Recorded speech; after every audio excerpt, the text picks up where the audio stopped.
J'invite maintenant les comédiens Violette Chauveau, Isabelle Roy et Guy Tauvette à nous lire les compositions de Kim Dany, Travail au bureau, qui sera aussi illustré par la BDiste Ziviane, qui est installée juste là, Le flûtiste pêcheur de Stéphanie Grenier et Histoire mal commencée de Suzanne Roy.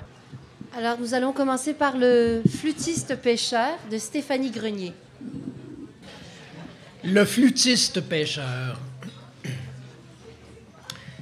Un pêcheur qui était aussi flûtiste prit avec lui sa flûte et ses filets et se rendit au bord de la mer.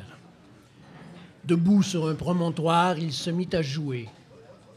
Les poissons, pensait-il, attirés par la musique, sauteraient d'eux-mêmes hors de l'eau jusqu'à lui. Il joua longtemps sans faillir. Soudain, un gros poisson multicolore sortit la tête hors de l'eau. Henri, le pêcheur, fut impressionné par la vision qui se trouvait devant lui. Il se demandait si le poisson était magique. Un poisson avec autant de charme devait sûrement avoir des pouvoirs magiques quelconques. Alors Henri prit son courage à deux mains pour saluer l'être marin étrange. « Salut! Salut! » Mais la bête ne répondit pas. Maudit fou! À croire qu'un poisson parle si je le salue. Salut. En disant le troisième salut, le poisson s'anima. Bonjour, humain. Je suis le poisson du double sens, ce qui veut dire que je vais t'accorder un seul vœu. Mais attention à ce que tu demandes, puisque toute autre demande peut avoir un double sens. L'homme se gratta la tête à deux mains puisqu'il avait plusieurs désirs à combler dans sa vie. Mais comment le demander sans entourloupe? Henri respira un bon coup. Il s'élança et parla enfin. Bon, j'ai trouvé mon vœu.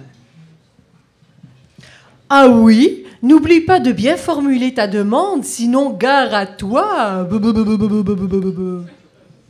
Mais oui, je sais, mais ma demande est simple. J'ai toujours été seule dans ma vie. Alors, j'aimerais avoir toujours plein de monde autour de moi. Le poisson lui demanda si sa demande était bien formulée, comme il le souhaitait. Henri hocha la tête de façon positive. Alors le poisson baragouina des mots incompréhensibles. Et soudain, Henri prit la place du poisson et vice-versa. Notre Henri prit panique puisqu'il s'était transformé en poisson et le poisson s'était morphosé en joli jeune homme dans la trentaine. Henri, en panique, lui cria avec colère. « Mais tu n'as pas rempli ton contrat. Je suis toujours seule. » Mais oui. Tu m'as demandé de ne plus jamais être seul, et c'est ce que je t'ai donné. Regarde dans l'eau. Henri regarda dans l'eau bleue et découvrit tout plein de poissons de toutes les grosseurs.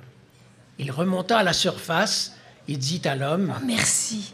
Oh, merci, je ne serai plus jamais seule. Tu avais raison.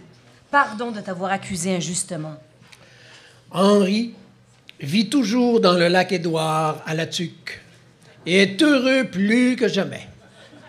Stéphanie Grenier. Merci.